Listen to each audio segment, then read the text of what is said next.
முதலமைச்சர் மு.க.ஸ்டாலினை விஜய் பேசிய விதம் கடுமையான கண்டனத்திற்குரியது என்று கூறியிருக்கிறார்.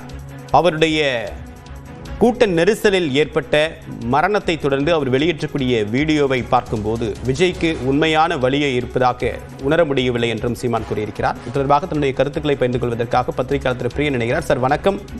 வணக்கம். சீமானுடைய கருத்துக்களை நீங்க பார்த்திருப்பீங்க, உங்களுடைய முதற்கட்ட கருத்து?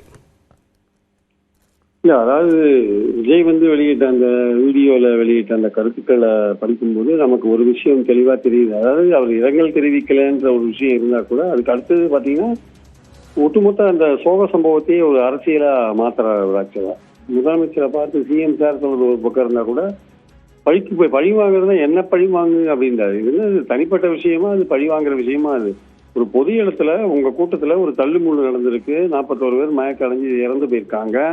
அது உங்க கண்ணு முன்னாடியே நடந்திருக்கு. அதோட வலி உங்களுக்கு தெரியணும். ஆக்சுவலா அதை விட்டுட்டு அந்த அவங்களுக்கு இரங்கல் தெரிவிக்காது மட்டும் இல்ல, நீங்க என்ன சொல்லியிருக்கோம் அந்த வீடியோவில், இது மாதிரி தமிழ்நாடு அரசு தனிநபர் கமிஷன் போட்டிருக்காங்க, ஒரு நபர் கமிஷன் போட்டிருக்காங்க, போலீஸ் விசாரணை பண்ணுது, நீங்களே கூட விஜயே கூட மதுரை உயர்நீதிமன்ற கிளையில சிபிஐ விசாரணை கேட்டிருக்காரு.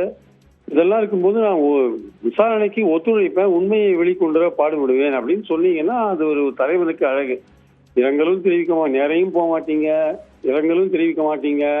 ஆனா உங்க ரசிகர்கள் மட்டும் வெறித்தனமா கவர்மெண்ட் தான், தமிழ்நாடு கவர்மெண்ட் தான் குற்றவாளி அப்படின்னு சொல்றதுல ரொம்ப மும்முரமா இருக்காங்க. இப்போ இது என்ன மாதிரியான ஒரு அரசியல் அப்படின்னா சீமானுடைய அந்த கேள்விகளுக்கான அந்த உள்பொருள் நான் அப்படிதான் பார்க்கறேன். ஆக்சுவலா அதாவது அந்த சோக சம்பவத்தோட வலியே அவர் உணர்ந்ததா தெரியல.